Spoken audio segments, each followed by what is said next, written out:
Soft లల్లబీ సంగీతం నెమ్మదిగా వినిపిస్తోంది. యువ బేబీ సిట్టర్ ఎమ్మా సోఫా మీద కూర్చుని ఫోన్ స్క్రోల్ చేస్తోంది. పైన ఉన్న బేబీ రూమ్ నుండి మానిటర్ మృదువుగా మోగుతోంది. స్టాటిక్ క్రాక్ల్. మానిటర్లో స్వల్పంగా ఒక గుసగుస. ఎమ్మా ముఖం చిట్లించి హుం. ఆమె మానిటర్కి దగ్గరగా వాలి చూస్తుంది. చిన్న స్క్రీన్లో బేబీ రూమ్ కనిపిస్తోంది. పాపం ఖాళీ మంచం, స్వయంగా ఊగుతున్న రాకింగ్ చైర్. నరేటర్ తక్కువ టెన్షన్తో కూడిన స్వరం. ఇది సులభమైన రాత్రి కావాల్సింది. ఆమె ఇంకా ఆ బేబీ మాత్రమే. ఎమ్మా వాల్యూమ్ పెంచుతుంది. మానిటర్ నుండి ఒక చిన్న పిల్లవాడి నవ్వు వినిపిస్తుంది.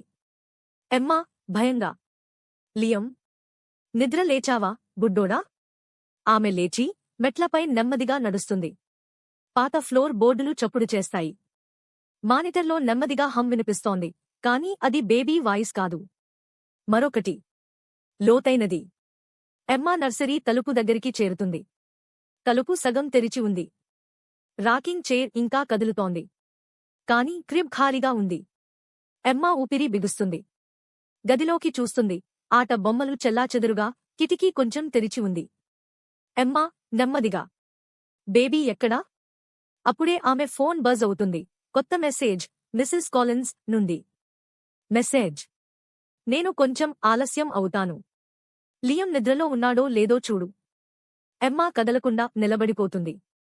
నెమ్మదిగా తిరిగి మానిటర్ వైపు చూస్తుంది. మానిటర్ స్క్రీన్పై ఒక ఎత్తైన నీడ చేతుల్లో ఒక పిల్లవాడిని పట్టుకుని ఎమ్మా వెనుక నిలబడి ఉంది. ఆయనను నిద్రలేపొద్దు. ఎమ్మా ఒక్కసారిగా తిరుగుతుంది. స్క్రీన్ వెంటనే బ్లాక్ అవుతుంది.